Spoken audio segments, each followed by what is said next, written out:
Hola amigos, bienvenidos a un episodio más de Viviendo en Caos, el especial Viviendo en Cuarentena. En esta ocasión vamos a hacer un programa un poquito diferente, un poquito apoyados con la tecnología, porque con nuestras recomendaciones de mantener las distancias y no estar todos en bola, el día de hoy tengo en videollamada, bueno, ustedes no lo ven, nada más van a ver, van a escucharlo, a Ramiro Eduardo López.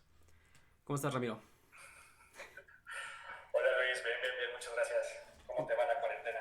Pues fíjate que he tenido mejores cuarentenas. Ah, no es cierto, es la primera cuarentena de mi vida, güey.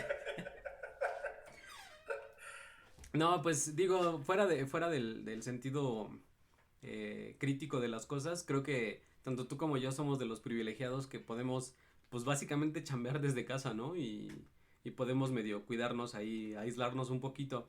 Hay banda que sí la está pasando mucho más cabrón. Sí, yo vivo en Iztapalapa y el tema del comercio informal pues es prácticamente la vida diaria de muchas personas. Ellos no tienen oportunidad de quedarse en su casa, pero por nada del mundo. Entonces, Claro. en esta zona en la que vivo, pues es como si no hubiera pasado nada. La gente sigue saliendo a comprar el tianguis, las calles siguen llenas. Sí, pues, y es Digo, entendible. eventualmente van a tener que quedarse en su casa, pero... Pues sí, digo, mira, pasa algo ahí muy gracioso en nuestro país. La gente no está siguiendo las recomendaciones por dos motivos. Porque no pueden, como lo que comentas, pues gente que vende en el tianguis, gente que es taxista, obviamente no te va a decir, sí, güey, me voy a quedar 2 meses encerrado, ¿no? Pero también están Sí, claro. los que sí pueden quedarse y les vale madres y andan saliendo a echar el coto. Pero bueno, hay dos tipos de mexicanos, siempre lo he dicho. Entonces, pues bueno, ya entrando en materia, ¿tú cómo es tu Twitter? Ramiro-López. No te lo sabes, ¿verdad? Pues no, mira, mi Twitter está bastante complejo. Es @RamiroL27828-629. Superman, no sé, nunca voy a ser influencer. Bueno, de todas maneras, yo te arrobo en el podcast para que por lo menos te llegue la notificación y alguien a lo mejor te siga. Pues va, vamos a entrar en Muy materia. bien. El día de hoy vamos a hablar de eh, 1917. Y no hablo del año, hablo de la película. En el año 2019 o 2020, también depende de en qué país estabas, se estrenó en cines una película llamada 1917, la cual cuenta la historia de dos soldados británicos que tenían la misión de enviar un mensaje para cancelar un ataque en una línea alemana. Esta línea alemana fue muy conocida durante la Primera Guerra Mundial, que como sabemos en ese entonces, pues no le pusieron la Primera Guerra Mundial porque no sabían que iba a haber más de una, ¿no? Sino se conoció como la Gran Guerra. Sí, Eh, claro. el principal enemigo era el imperio austrio-húngaro y el imperio alemán, contra los franceses, los ingleses y básicamente los mismos los que todos conocemos de la Segunda Guerra Mundial son los de la Primera, wey, repitieron. Entonces, Y potencias actuales, ¿no? y potencias actuales, que es un poquito complejo hablar de potencias actuales, güey, porque pues al final del día seguimos hablando de los europeos, ¿no? Ya es Sí. otro pinche nivel cultural bien mamón. Yo siempre lo he dicho, a lo mejor estoy mal y soy demasiado, no sé, necio, terco, como quieras decirlo, pero esos 500 años de diferencia, de cuando empezaron a evolucionar ellos y cuando llegó la conquista y luego que nos tuvieron acá, pues bajoneados en muchos sentidos, sobre todo culturalmente, al nuevo continente, pues sí pesa, ¿no? Sí pega. O sea, culturalmente sí traemos un retraso bien cabrón. Pero No, y obviamente, pues, francamente, las guerras creo que de alguna forma te hacen madurar como país, como sociedad. Y, híjole, pues no sé, yo no sé si valdría la pena una guerra para que un país fuera mejor. No sé si sea el precio que debemos de pagar. pues fíjate que muchos, Porque esto, ajá, sí, sí. No, digo, la miseria debe ser espantosa después de una guerra y durante de ella. pues es que es lo que alguna vez te comenté, en muchos sentidos. o más bien en muchas ocasiones que una vez platicando, te dije, güey, es que en este país sí conocemos muchas tragedias, sí conocemos muchos desmadres, pero no sabemos lo que es pasar hambre, cabrón. Y hambre de verdad, Sí, hambre de 3 días, y si encuentro una rata me la chingo porque es lo que hay, ¿no? Y estas sí, personas claro. estaban así, pero además tenían balazos que les estaban pasando por encima, o de repente pues estabas en tu casa, bien a gusto, y de repente empezabas a escuchar y de repente ya no hayas nada porque valió verga, güey, ¿no? Entonces, Sí, ese tipo de experiencias a la sociedad la transforman bien cabrón. Obviamente esa diferencia social, pues sí nos pega mucho. Y sí, en efecto, hablamos de los países que participaron en la Primera Guerra Mundial, son los que participaron en la Segunda Guerra Mundial. Hoy en día prácticamente todos son potencias. Tomando en consideración que Alemania perdió 2 veces las 2 guerras, o sea, Alemania perdió las 2 guerras, güey. Y ahorita es una de las potencias más cabronas que hay en el mundo. Entonces, eso habla de una capacidad de levantarse de la sociedad y un pinche. ¿Cómo decirlo? Una determinación a seguir siendo alguien, güey. Entonces está cabrón, ¿no? En la película se habla de la Primera Guerra Mundial o la Gran Guerra. El Imperio Alemán, así es. el Imperio Alemán construyó una línea que prácticamente atravesaba todo Francia, que era la línea de Hindenburg. Esa línea de Hindenburg era una gran trinchera, así de. Era una trinchera como de 160 kilómetros, que prácticamente atravesaba toda Francia. Y Ok, hay un momento en la historia en la cual estos güeyes, los alemanes, se hacen como hacia atrás, abandonan un pedazo de trinchera, como un tramo como de 50 kilómetros, y crean otra trinchera atrás, para dejar como que avancen los ingleses, los británicos y los franceses. Y el plan era dejarlos que se adentraran un poquito, y cuando ya estuvieran adentro, huevos, les ponían en la madre, ¿no? La película va de que estos 2 soldados tienen la misión de entregar un mensaje porque están incomunicados y tienen que llegar al otro lado, eh, al otro frente de la línea británica, para decirles, güey, no ataques, es una trampa, ¿no? exacto. Y justo juegan también un poco con el tema de la sensibilidad, porque entiendo que uno de los generales o alguien del lado del que va a recibir el mensaje es hermano de uno de los soldados que tienen esta misión. Sí, es un teniente, me parece, si no mal recuerdo. Entonces, pues ya ahí le agregas como otro, su granito de nostalgia, ¿no? Para que tiene que recorrer todo este camino para salvar a su hermano, al final y al cabo, o sea, Sí, traes a mí me un. gusta mucho. Sí, está muy padre, está muy bien elaborada la película. Fíjate que hay algunas cositas como muy interesantes. Por ejemplo, el director Sam Mendes, el abuelo del director, Así es. estuvo en la guerra. Ok.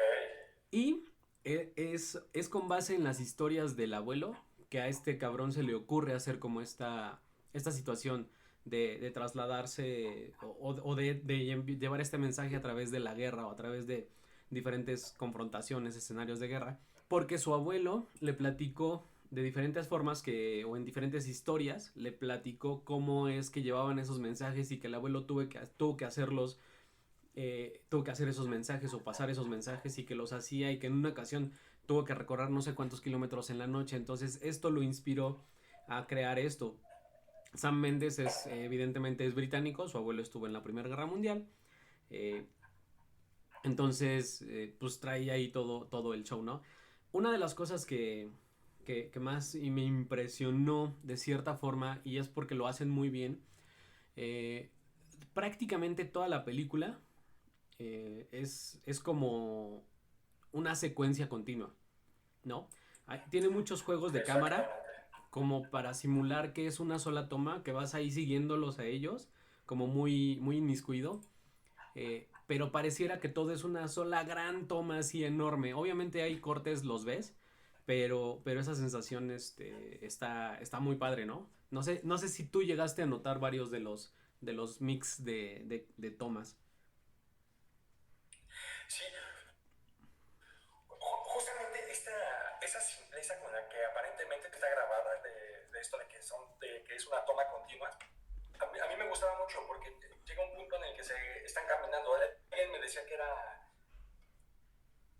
muy sosa, que era muy aburrida. A mí me parece todo lo contrario. Yo siento que el no ser pretencioso es justamente lo que le da importancia a esta película. No todo es balazos, no todo, o sea, realmente las escenas de acción, el tema cuando esta parte que entran a la trinchera alemana, cuando se quedan atrapados y que una rata es la que detona todo, Uh -huh. a mí me parece eso espectacular y realmente es una escena muy breve. Sí, tiene secuencias es como... uno de los datos curiosos que estoy leyendo, fíjate. tiene secuencias como cortas de suspenso o de intriga que tienen así como que verga, verga, verga. Y en ese momento te das cuenta de que toda la secuencia es así. O sea, el simple hecho de ir caminando, cruzar de una trinchera a otra y tener que pasar encima de cadáveres, tener que pasar encima de caballos ahí descomponiéndose, esquivar alambres de púas, todo esto, todo es tensional. O sea, las tomas no son violentas porque no es, como dices tú, no es balazo, explosión, no. Pero en todo momento hay tensión. En todo momento está la tensión de que pues en cualquier momento te van a ver y te van a disparar, güey. O sea, estás en la mitad de una guerra, ¿no? Eso es como que... Sí, Ajá. de repente el casting, digo, cambiando un poquito de tema, uno de los actores es como que más robusto y el otro tipo es como flaquito, entonces siento que trataron de hacerla, o sea, realmente el arte de la guerra, o sea, las guerras, cuando empezaron a ya entrenar a los soldados, a tener ya un régimen de güey, en algún momento nos van a invadir, necesitamos tener personas, fuertes. que sean, pues fuertes y que además estén entrenadas y que estén, ¿cómo decirlo? Como ya tener una vocación de soldado, pues, o sea, de un militar. Sí, sí, en ese momento... En ese momento de la vida era de... Tú eres joven, tú eres un chavito, tienes ya más de 16 años, puedes cargar un rifle, vas, güey. O sea, vas, ¿no? Ahorita, como dices, sí, ya existe esa mentalidad de hay que tener un ejército por si las moscas y siempre hay que estar entrenando y siempre hay que tener tácticas de guerra y saber disparar. En ese entonces era, aquí está tu rifle, aprende a disparar, dale a esos costales y a las 2 semanas ya estás al frente de la guerra, ¿no? Entonces, eso se refleja muy bien con los dos personajes principales que pues sí, realmente tú los ves y dices, güey, son unos pinches escuincles, uno más que el otro, ¿no? Pero sí los ves y dices, güey, son pinche escuincle, cabrón. Y creo que justo eso es parte de lo que comentabas, ¿no? Tener esa experiencia a esa edad, obviamente te cambia la vida bien, cabrón. Ahorita estoy viendo que estuvo nominada a 10 premios Oscar. Así es. Entre ellos el de mejor película y mejor director. Digo, sabemos que no ganó ni al menos ninguno de esos dos. ¿Tienes el dato de qué premios fueron los que ganó? ¿Qué premios fueron los que ganó? Realmente no. Fíjate que me enfoqué un poquito más en la técnica de grabación, pero si quieres voy platicando eso en lo que lo googleas o lo googleamos. Exacto, ya lo estoy googleando, pues échale. Yo le echo. Estas secuencias de toma continua me recordaron muy cabrón una técnica que perfeccionó tu queridísimo y siempre bien preponderado compatriota Alfonso Cuarón, ¿sabías? Sí, claro. Alfonso Cuarón en la película Los Niños del Hombre Sí. creó este tipo de secuencias largas. Ya existían, pero él las perfeccionó. Él hizo los cortes de luz y las mezclas de luz suficientes. Obviamente, pues el Chivo Lubeski estaba ahí echándole también su galletita, porque obviamente son uña y mugre. Y sí, ellos dos... Yo francamente creo que es más, el premio es más de fotografía. del tema de fotografía, ¿no? No tanto del director, francamente. Fíjate que para este tipo de secuencias sí, porque por ejemplo, hay muchas partes donde un claroscuro en la pantalla te agarras de ese claroscuro para cambiar la secuencia. Es decir, estás grabando una secuencia de 3 minutos, terminas en un claroscuro y después empiezas a grabar otra secuencia de 2 minutos que empiecen en claroscuro. Y en trabajo de edición puedes tener una toma continua de 5 minutos. En esta película se ve muy cabrón el trabajo de este tipo de secuencias, este tipo de claroscuros, porque muchas veces en la secuencia continua hace un corte donde atraviesa un árbol enfrente de los dos protagonistas, o un muro, o un soldado. Esos cortes, esos cortes son los que permiten hacer esta secuencia continua, o aparentemente secuencia continua, eh, porque está vinculado a una dependencia o a una situación emocional del espectador donde está intrigado y necesita saber, entonces no le pone tanto atención a esos detalles, pero el arte de crear las secuencias continuas es lo que provoca esa emoción. Entonces, en la emoción no te das cuenta en la primera vez que ves la película dónde están todos esos cortes. Incluso si no tienes como el ojo tan entrenado, no los ves, pero hay muchas Sí, secuencias no lo de ese percibes. tipo. En Los Niños del Hombre, Cuarón hace una secuencia como de 15 minutos de... Empiezan en un granero, suben a un carro, el carro baja, se incendia, salen del carro, se suben a otro carro, eh, aceleran, llegan unos motociclistas, se les ponen enfrente, son como fácil unas 40 tomas diferentes. Y todo es una sola secuencia como de 15 minutos en la película, que está cabrón, está impresionante. Y sí, como dices, mucho tiene que ver con la técnica de la fotografía, más incluso que de la dirección. Es muy importante la dirección, pero la fotografía es primordial para este tipo de secuencias. Entonces, a mí me recordó, cuando la estaba viendo, a mí me recordó mucho las secuencias de Los Niños del Hombre de Cuarón, la verdad.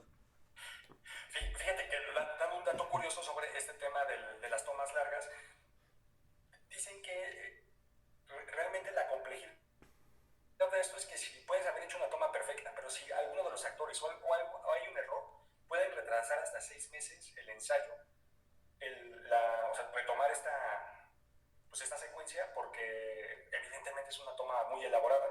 O sea, tienes que casi que ser perfecta la toma.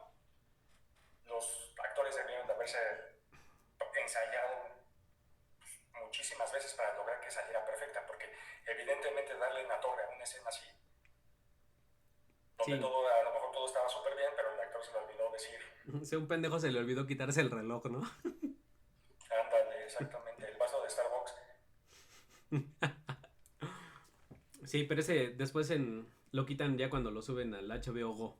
Entonces no hay pedo. Y Sí, ahorita también que dices eso, también creo que un poco es un tema también medio hipster esto de las tomas largas, porque ciertamente también puede, o sea, una toma de 15 minutos de un paisaje en el que no se mueve nada, ¿estás de acuerdo? Que yo no le encuentro dónde está la poesía, pero este no es el caso. 1917 es una secuencia continua, pero a pesar de que van caminando en una trinchera, siempre va pasando algo, siempre vas viendo algo más. No es sí, pretenciosa, pues no te está diciendo, mira, soy arte y te voy a poner 15 minutos filmando esta roca. sí, no. Y aparte pusieron mucha atención en detalles muy interesantes. Por ejemplo, hay una toma donde. La toma donde llegan a la casa. eh, Sí, claro. y hay una toma inicial de cómo llegan a esa casa. Y luego hay una toma del otro lado de la casa. Y yo vi ¿cómo se llama? Una fotografía del backstage, del detrás de cámaras, de cómo grabaron esa parte. Y es impresionante la cantidad de gente que hay de un lado de la casa. Y luego en la otra toma, la cantidad de gente, que es la misma cantidad de gente, pero del otro lado de la casa. Entonces, te das cuenta ahí de que es imposible hacer una sola toma de esa secuencia, sino que fue construido pues como te digo, de esta manera, con varias tomas y luego las unes. Pero el trabajo que conllevó a trasladar todo el equipo de un lado a otro, nada más porque en la secuencia de la película, en un momento estabas en el frente de la casa y en otro lado estabas atrás de la casa. Entonces, la construcción de la película en sí está cabrón, o sea, de verdad está impresionante todo el trabajo de producción. Eh, sí, tuvo Óscares, ganó varios Óscares y tú ya lo checaste, ya tienes la lista, porque obviamente nos preparamos para No, hacer esto. sigo con los datos curiosos, pero dámelo tú mejor. Mira, premios. Definitivamente ganó Oscar a mejor fotografía. Eso creo que Sí, claro. era inminente. Y pues parece que es el único Oscar que se llevó, güey. Sí, todos Ganó los el demás BAFTA. son Globos de Oro. Sí, ganó el BAFTA, mejor También mejor sonido. película. Globo de Oro al mejor director. Globo de Oro a mejor película. Ya ves que ellos la dividen. Es mejor película dramática. Sindicato de actores. Pero realmente Oscars creo que solamente tuvo uno. También ganó a mejor sonido. Oscar, Premio mejor Oscar a fotografía mejor y mejor sonido. sonido. Sí, está. Digo, realmente está muy padre. En el sentido de el arte, el aspecto visual.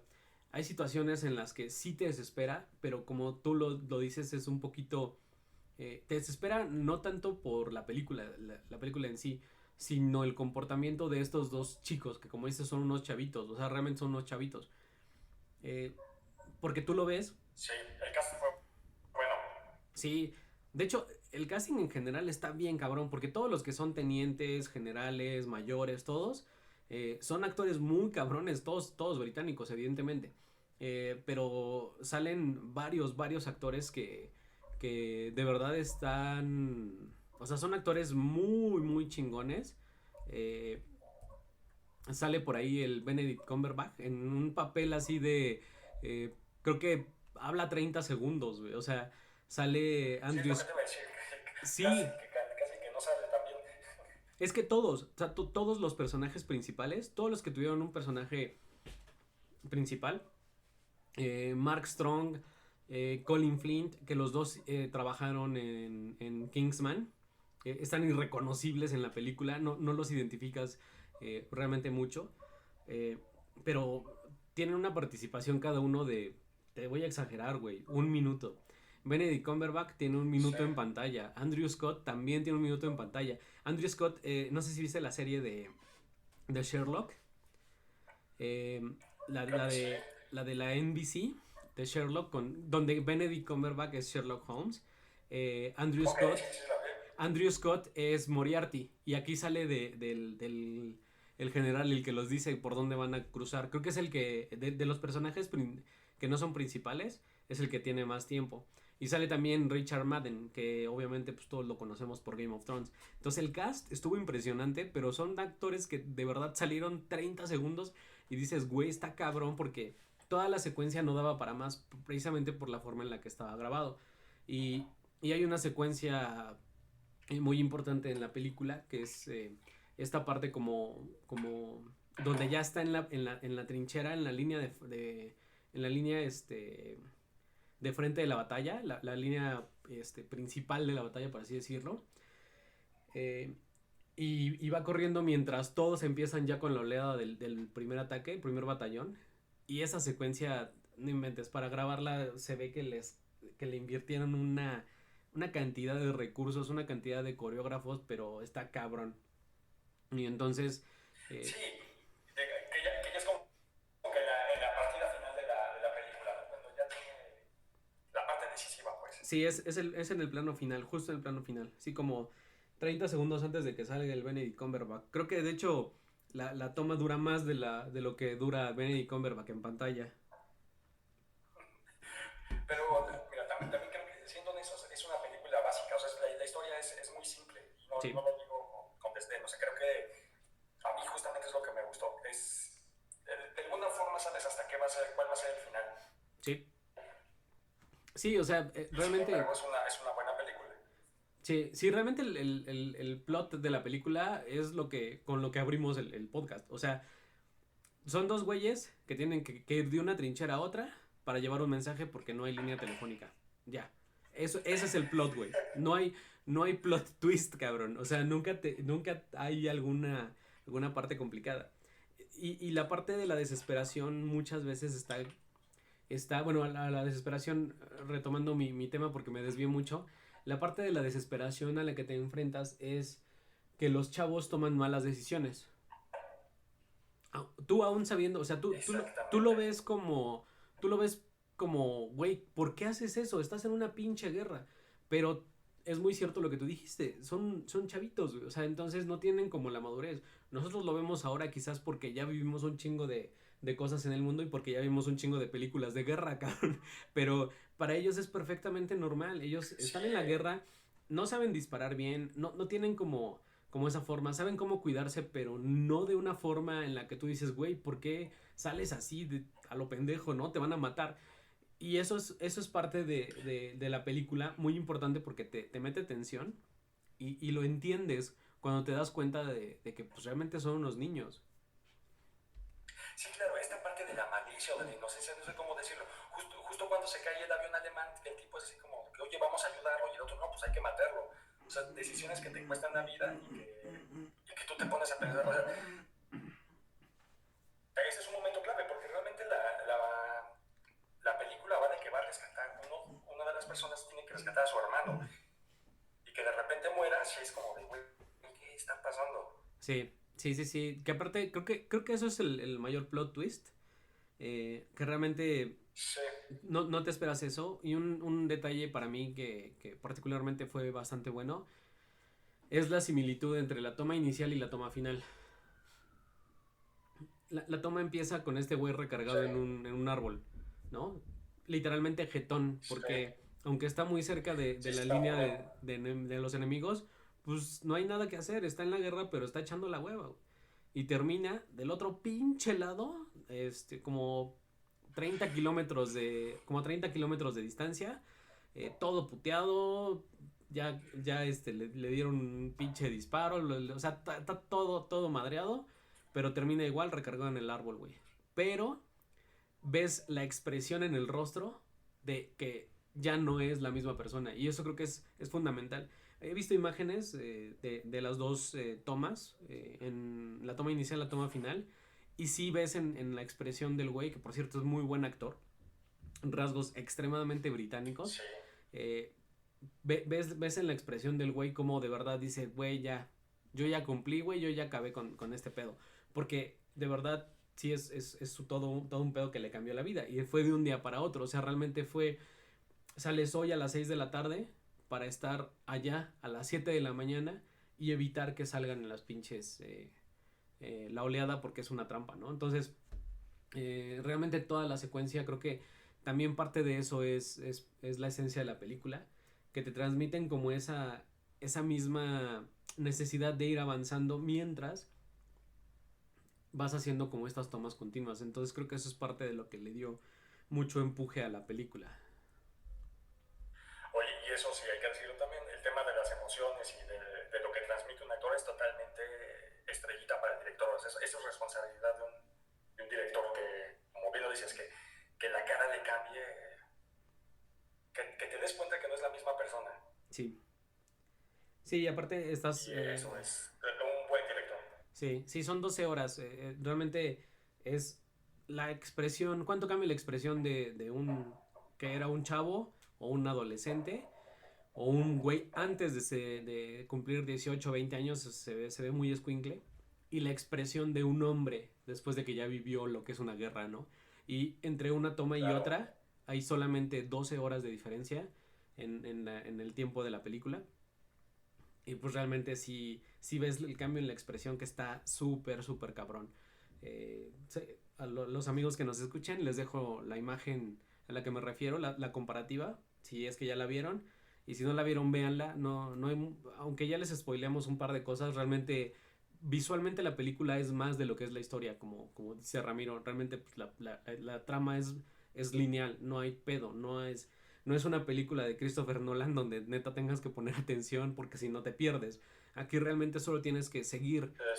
seguir las tomas y entenderlas para dejar como que fluya la historia y te contagie. Realmente no es mucho. Entonces les dejo las imágenes para que las vean y si algún día ven la película o si ya la vieron van a entender perfectamente a qué me refiero. Porque está cabrón, está muy muy cabrón la diferencia y es el mismo actor. Cómo cambia el rostro, cómo al inicio de la película es un niño, cómo al final es un hombre después de haber vivido la guerra en tan poco tiempo, que eso es el mensaje que tiene como la película desde mi punto de vista y sí es como muy importante. Oye, no, pero ya también, si no la han visto, también pues que ni escuchen el podcast, no merecen escuchar esta conversación. Ay, tú, Hace un pinche. montón, ¿cuándo salió? ¿Salió el año pasado por qué? ¿Noviembre? Salió en noviembre, se presentó me parece que noviembre y diciembre. En México salió en enero, si no mal recuerdo. Ah, en serio, yo ya. juzgando a la banda. Pues es que es del 2019 la película, pero se estrenó ya muy cerca como de Navidad. Y ya sabes que cuando salen cosas en Navidad, en México se estrenó el 17 de enero del 2020. Es correcto, sí, sí tienes razón. Sí, puede haber todavía banda que no la haya visto. Sí, sí es muy probable, porque aparte, aunque sí tuvo mucha presencia por el tema de los Óscares, después cuando empezaron a ver que Parásitos había sido era como el gallo para el Oscar. Ya muchos dejaron las otras películas y empujaron Parásitos y la empezaron a sacar. Creo que va a salir una versión en blanco y negro para darle más mame al director. O sea, ya se perdió la seriedad, pero sí le pegó a películas buenas como esta, ¿no? Y obviamente, pues digo, realmente aquí el tema era hablar bien de la película porque la película vale mucho la pena. Creo que Sí, la película es buena. si no la han visto, véanla, de verdad. Si ya la vieron, entenderán todo lo que dijimos. Ah, voy a repetir lo que dije porque se me cayó mi celular. Sí, si ya vieron la película, entenderán todo lo que dijimos porque realmente es una muy buena película en realización. La trama no te exige demasiado cerebro, no te exige que te claves tanto. Visualmente hay cosas muy padres y las secuencias continuas y estos claroscuros en los que se apoyan para hacer la toma continua como... Realmente, si ves la película desde cierta perspectiva, un poquito emocionado, un poquito con ganas de verla así, puedes verla como dos grandes tomas continuas. La primera toma es desde que empieza, desde que el güey despierta, que está recargado en un árbol y lo despiertan, hasta que está en la casa, en un pueblo francés, en la casa donde le disparan y como que pierde la conciencia. Hasta ahí es una sola gran secuencia. Luego empieza la segunda gran secuencia, que es cuando despierta este güey y hasta que termina la película. Si lo ves solamente como dos secuencias enormes toda la película, vas a ver que tiene un chingo de magia. Y realmente eso es lo padre de esta película y por eso quería como hablar de esa y por eso invité a Ramiro, porque yo dije alguien que sepa, que estudia las cosas y que se prepara y todo para ver la película y mientras hablamos de eso googlea y luego se distrae. Dije, Ramiro, me va a ayudar Ramiro a hablar de la película. Oye, hablando un poco de Sam Mendes, él creo que es su primera película con temática bélica. O sea, Mm, yo creo que la más famosa es American Beauty. de él, sí. O sea, la película más famosa antes antes de 1917, yo creo que sí es American Beauty, pero tiene también trabajos, tiene bastantes trabajos muy buenos, güey. O sea, bueno, obviamente American Beauty es una gran película, ¿no? Sí, claro. Pero en términos bélicos hizo otra película que es buenísima, que se llama Jarhead, Soldado Anónimo. Eh, bueno, Soldado Anónimo en Hispanoamérica, Jarhead en inglés, y es con el Jake, ¿cómo se llama este güey? Jake Gallagher. Nunca sé cómo se Sí. pronuncia su nombre. Jake Vamos a decir que es Gallagher. Gallagher, bueno, él. Y es una película justamente de un güey que les voy a hacer un spoiler muy cabrón de esta película, pero es un güey que tiene fobia a disparar y es un soldado. Y en toda la película, a lo largo de toda la película, hay muchas escenas o secuencias donde el güey tiene ese predicamento de ya voy a disparar, ya tengo que disparar. Y todo el tiempo tiene como ese desmadre. Y la película tiene mucho como ese thriller emocional un poquito por el güey y también y es una película bélica. Si no la han visto, me queda claro que tú no la has visto porque dijiste que era la primera de Sam Mendes bélica. Vela es buenísima y tiene también mucho el pedo psicológico más allá que el factor guerra. Aquí sí hay más como guerra de pues cómo los tratan, cómo los entrenan. Le llaman soldado anónimo en la traducción porque pues explican que llegan los soldados y los rapan y les ponen el uniforme y a partir de ese momento tú nada más eres un más del montón, güey. Y si te matan, pues ni pedo, ¿no? Eres, o sea, Sí, claro, una pieza en el ajedrez. ajá, te quitan la identidad porque te visten igual que a todos, te rapan y pues ves puros peloncitos ahí, güey. O sea, eh, eh, el entrenamiento lo pasan un poquito al estilo de Full Metal Jacket, que una parte es el entrenamiento y otra parte es ya la guerra, pero también es muy buena película del mismo director, Sam Mendes. No, tienes razón. Sí, sí la vi. Y fíjate que aquí te voy a decir algo. Esta película, como bien dices, realmente el pretexto es pues este es una película antiguerra. O sea, realmente dicen que las guerras son una estupidez. O Sí. sea, le destruyen la vida a este tipo. O sea, realmente llega, se va con novia, con una vida y regresa sin nada. O sea, es, es como justo eso, lo que dices, tener, como te ven como solo una pieza y al final, pues, o sea, y ni siquiera disparó, o sea, ni siquiera es que Sí, no, de haya hecho, llegado con los traumas de la guerra. ajá, de hecho, justo el pedo es que durante toda la película el güey nunca dispara, pero siempre está la tensión de ya voy a disparar. Y la secuencia final de la película es de, llega a algún lugar y le dicen, güey, ya, pues ya habíamos capturado aquí, güey, de hecho la guerra ya acabó. Y el güey así como de, no mames, neta, sí. Y entonces, en la secuencia final, el güey lo que hace es disparar su arma al aire, porque, porque nunca disparó su arma en toda la guerra. Entonces, está muy cagado, muy emocional la película, pero sí es como un reflejo más de las películas de guerra. Creo que eso particularmente, y lo vimos ahorita en 1917, también con este cabrón, Sam Mendes hace eso, o sea, realmente te presenta esto, es la guerra, pero en la guerra no todo es balazos y muertes a lo pendejo, porque sí las hay, no las puedes evitar, las ves, ahí están, pero también hay personajes que tienen un cambio mucho más profundo que el simple hecho de decir fui a la guerra y maté a alguien, ¿no? Y en estos dos personajes, con, con trabajos de Sam Mendes, creo que los puedes ver de una manera muy clara, muy clara. El güey se rifa muy cabrón. Y pues bueno, obviamente, si no conoces el trabajo de Sam Mendes, estás en un hoyo muy triste del cual puedes salir viendo tres películas: 1917, American Beauty y Soldado Anónimo. Y pues ya si tienes ganas, Sí, seguramente es muy probable que alguien que no haya visto a Sam Mendes sí haya visto a Sam Mendes porque él dirigió dos de el 007. Entonces, seguramente alguien ya vio sí, trabajo de Sam Skyfall. Mendes. Él dirigió Skyfall y la última, la de Spectre. Él también Ay, me dirigió suena, Spectre. ¿no? Sí. Entonces realmente pues, es como la recomendación. Muchas gracias, Ramiro, por acompañarme en este especial Viviendo en Cuarentena, en el cual vamos a hablar de temas un poquito más triviales para que la gente no se clave con las cosas y para que se la lleve un poquito más relax con el COVID-19 diagonal coronavirus diagonal viviendo en cuarentena. Oye, sí, a mí invítame cuando hablen de chismes de la farándula, de temas más básicos, porfa. Más Para no tener básicos. que estudiar. De hecho, no estudié, ¿no? Esto sí, bórrenlo, porfa, ¿no? De hecho, voy a borrar lo de que no estudiaste porque la idea es que no sabías de qué vamos a hablar. Pero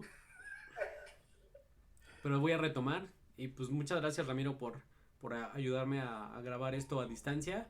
Espero que tu voz se escuche lo menos ecosa posible, porque hay mucho eco, pero pues bueno, ni modo. Ya cuando pase todo esto de la parte fuerte, nos vemos otra vez y grabamos uno en vivo, ¿no? Con unas chelas, unos whiskies.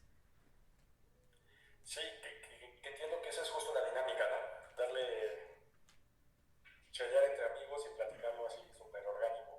Sí, la idea es esa, pero ahorita tiene que ser a distancia, pero la idea es hacerlo y seguir por ahí platicando con la banda y seguir comentándole a la gente un poquito el punto de vista. Así es que, pues listo. Muchas gracias a todos por escucharnos. Muchas gracias por regalarnos estos minutos. Y arrobo a Ramiro en todas las redes sociales para que le den su follow y compartan con él más chismes de la farándula, como dice él. Gracias, Sí, Ramiro. denle like a mis fotos de Instagram, porfa. Mis fotos de Instagram, dices.